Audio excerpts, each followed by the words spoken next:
everybody, and particular thank you to Pauline for those very kind words. It's been 14 months now since we first realised the size of the COVID pandemic and the early stages of the implementation of the response to the COVID pandemic. And I think it's fair to say that healthcare systems globally have been tested more than at any stage ever before. Many healthcare systems have practiced for major incidents, they've practiced for mass casualty events. Tragically, in some parts of the world, we've seen mass casualty events for real. But at no stage have our healthcare systems been put through the pressures and challenges that they have over the last 14 months or so. Of course, tragically, many lives have been lost in that time. But in addition to the many lives that have been lost, we have also seen a huge burden of disease. And as we see long COVID playing out, who knows what the implications of that are going to be for the years to come. So in terms of testing systems, we've seen work at the boundaries of science. We've seen new vaccines produced at a pace that would have just seemed absolutely imaginable years ago. Our logistical supply chains around the world have failed in many cases, and I think we only need to look to India at the moment and the tragic events that are playing out in India with shortage of oxygen and other consumables to realise just how vulnerable some of our supply chains actually are when we depend in most of our healthcare systems in just-in-time deliveries. Over the last 30 years or so, many of our healthcare systems have also been focusing on non-communicable diseases to the perhaps extent that we haven't given the necessary focus for preparing for communicable diseases. I remember being involved in the flu pandemic that we had in the UK, in the West Midlands in 2009. And some of the consequences of dealing with that, some of the lessons that we said we would learn as a result of dealing from that, perhaps weren't taken seriously. Perhaps we didn't stockpile the amount of PPE that we really needed. But what the COVID pandemic has also done is to produce some different, some innovative, some creative ways of working that I believe will be with us for a long time to come. I've already mentioned the pace at which we've been able to produce vaccines using some entirely new technologies in many cases, the way in which those vaccines have been able to be distributed, the impact of technology on the delivery of healthcare. But as we've already heard, COVID has certainly widened the gap in inequalities in healthcare. We now have a series of real challenges facing us, be they financial challenges, be they the backlogs in elective care in many of our healthcare systems, or as I've already mentioned, some of the challenges associated with long COVID. So what I thought I'd do in the next 15 minutes or so is to return to a slide that I produced a few years ago, that actually looked at some of the global drivers of change in healthcare, and to just pick a few of those areas and see if we can actually identify whether or not COVID is going to have an impact. If we could have the next slide, please.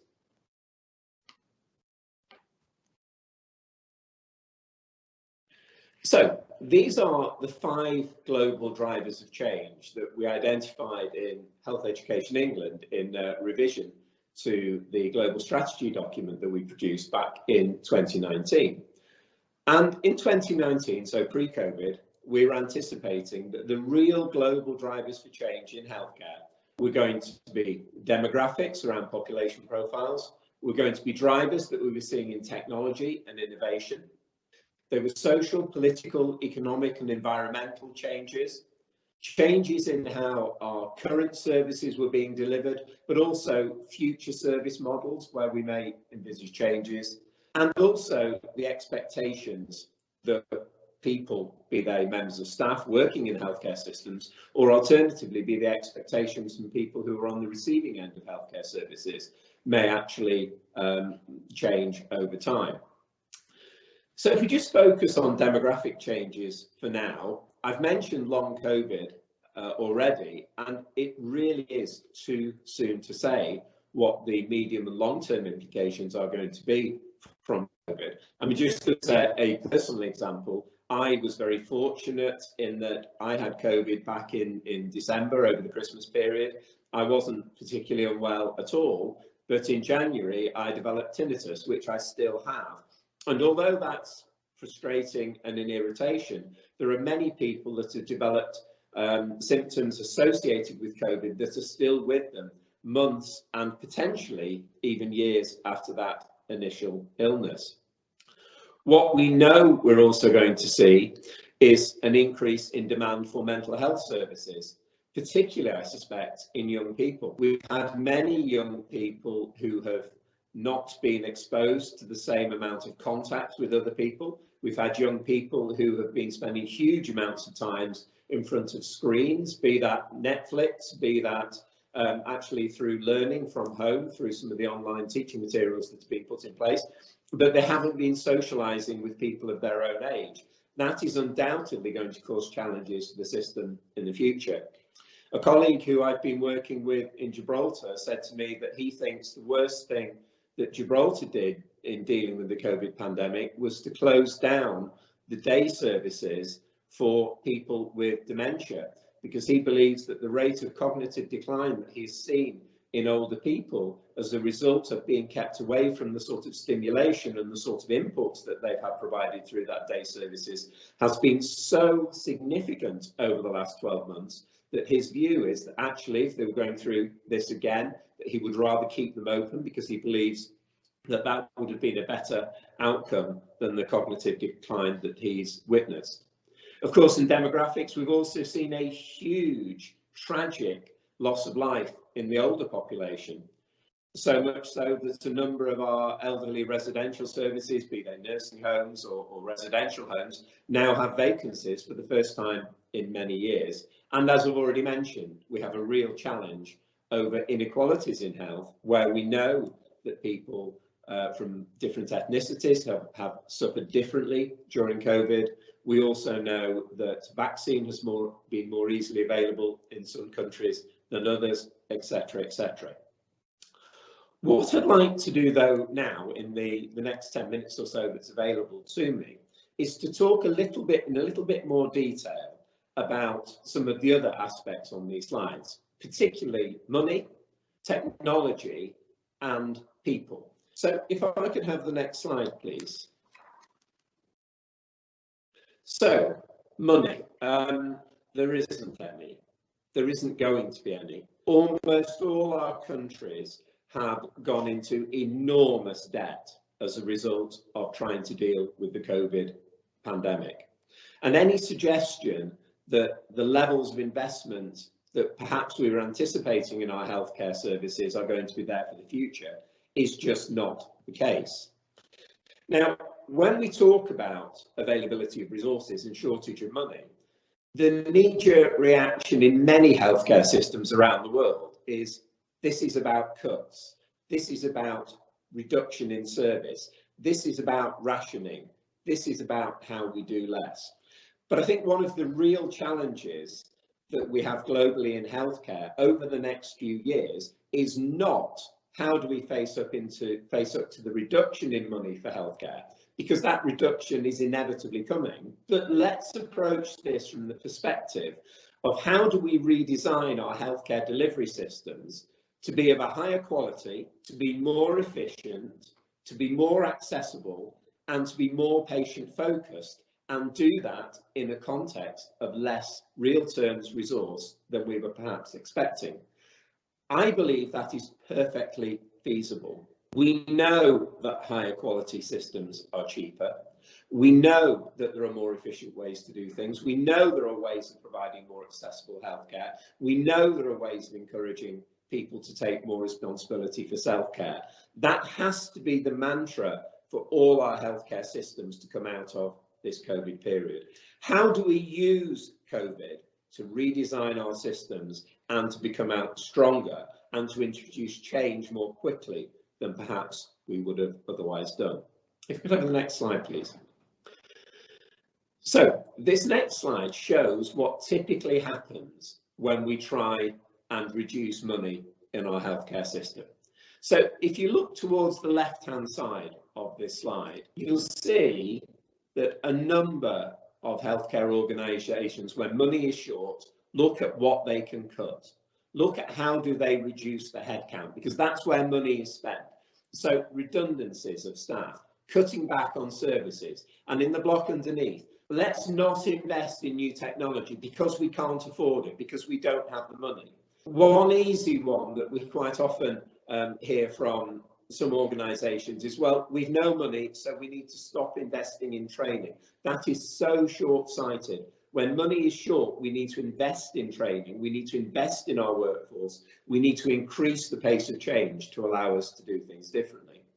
And as you'll see from that slide, yes, they can have a short to medium term effect on producing savings, but you know, they have a negative impact on the health of the population, and they have a negative impact on the health of the healthcare system here and now. There are then those areas that we could argue have a neutral impact on the healthcare system, such as how do we become more efficient? How do we make sure that we're doing 7 cataract operations on an operating list instead of 6? How do we improve our procurement so that we're saving money on things that we're buying, perhaps by collectively purchasing? How do we rationalise some of our back office support services? We may not need a finance department in every organisation. We may be able to bring those together and make some savings.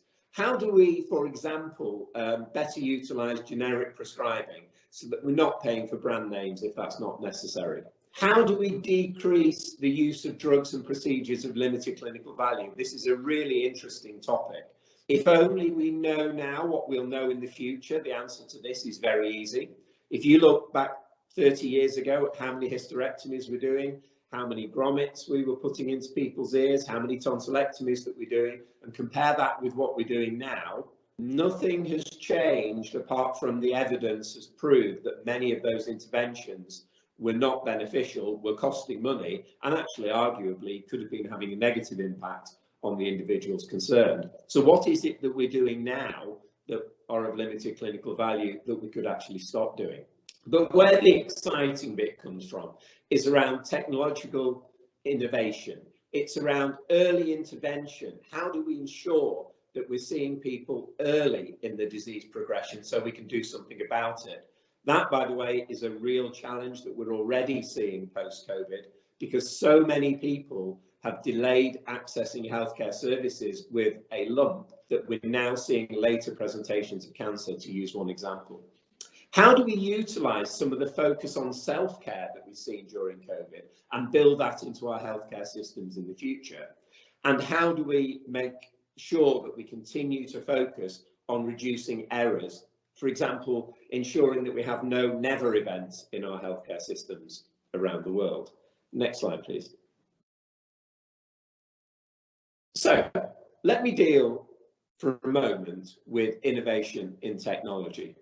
On the left-hand side of this slide is something called a health booth. These exist. They're produced by Cisco Systems. You go into them, the seat you're sitting in weighs you. You're having your respiration, your heart rate, your temperature remotely measured. You're having a video conference with, let's say, a nurse practitioner through the screen in front of you. There's a laboratory module being developed that will test a variety of parameters from a finger prick of blood. These can be deployed anywhere in the world. And most importantly, in the context of global healthcare, the healthcare professionals that you're interacting with can be anywhere in the world because you're doing it down the line. Now, we've gone a significant step towards this during the COVID pandemic. The vast majority of appointments with primary care health professionals in an awful lot of countries have been done remotely during COVID.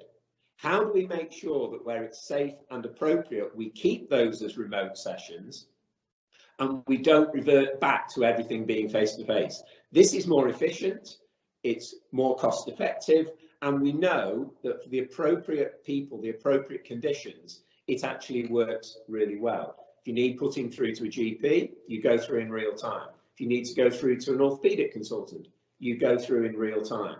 And you can, of course, connect these to dispensing robots so that pharmaceuticals can be dispensed to you in the health booth. These could be anywhere. These could be in supermarkets. These do not have to be in healthcare premises. So are we going to embrace this technology around the world, or are we going to say not going to work? And remember that point I made earlier, the healthcare professionals delivering the healthcare do not have to be in the country that the patient is in. And the second example is really around self-care. This is a true example of a lady who was in hospital with a heart condition who used her iPad to keep in touch with her friends and family. She also used her iPad to Google what people were saying to her about her healthcare conditions. And she was challenging the professionals in that hospital for the evidence about decisions they were making. The impact of people actually utilising technology, and it's not a COVID phenomenon in itself, but COVID has increased the pace of utilisation, is very stark, and we are not going to be able to unpick that. We've now got the situation of much, much better informed and educated patients who will want to challenge to a much greater extent. Next slide, please. So, innovation. If I speak for the UK at the moment, the UK is very good at invention. It's very good at the early parts of identifying new drugs, new treatments, new procedures. Where it starts to go wrong is if we move through the adoption phase into the diffusion phase.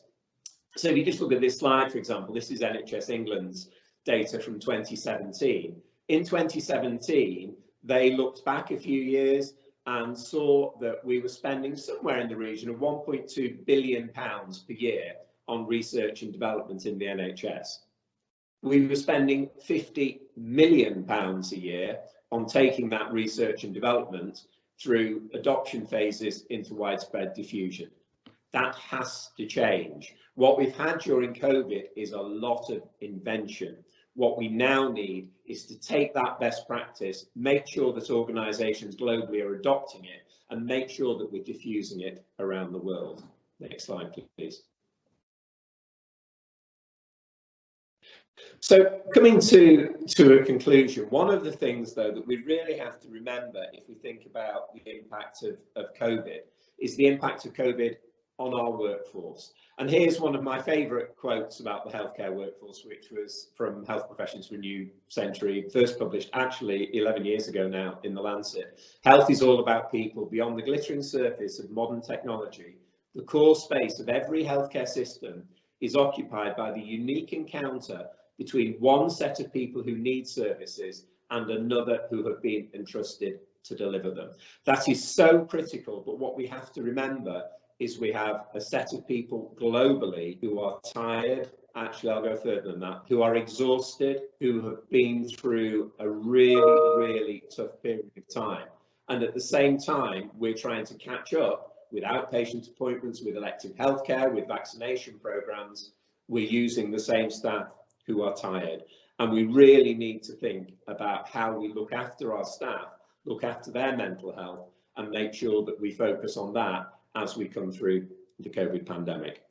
I'm going to conclude there. Thank you very much for listening.